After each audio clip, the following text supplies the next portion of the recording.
So if we look specifically at the region and not at the global level, what are the main sectors that are impacting positively or maybe negatively in the region? So we cannot separate the region from what's happening in Of the course, sectors and of region course. from the world. So Yes. it's always A lot of gives- export.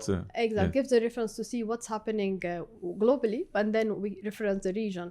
So globally, a lot of sectors are being impacted with the macroeconomic changes. For example, starting with the construction, services, and retail that we just spoke about that were impacted in insolvencies because they were impacted by increasing costs when it comes to the input costs, inventory, interest rate, shipping, and so on.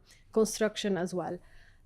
If you look at, for example, petrochemicals, even before the Middle East conflict, they were suffering from a supply shock. We spoke about it even in multiple occasions earlier from China due to the China production increase, and it's still happening in spite of even the conflict so far. And the increase in the feedstock prices. So these, both the supply and demand, is impacting the sector. Energy, for example, globally, and here energy, we talk about GCC particularly because they are the big exporters, let's say, region of oil. But in a way, they are taking advantage of the increase of the price of oil, even if it can come down. In a way, they're taking advantage with the oil prices. Let's talk about oil prices. It went at the peak to $120 Brent per barrel. This was the peak in April. And now with the signing of the peace deal or the negotiation, that went down to $80. So now we're looking at the big drop, which is good for the economy worldwide.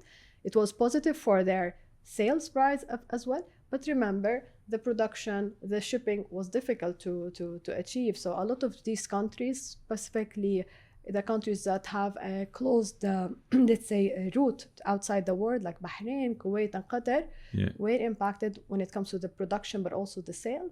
Countries that had alternative routes, UAE, such as UAE through Saudi Arabia, Oman, which was not impacted. Even UAE through Fujairah, they were able to export. They were able to export significantly through, and now they've also had they're also increasing the capacity and production in the Fujairah to have an alternative route in top of Hormuz, and it will be fully operational in 2027, which is a positive. I've seen in Bahrain that alternative route have been built up, by trucks through Saudi Arabia and then exporting through the Red Sea. So this region has a capacity to adapt to any situation they are facing. True.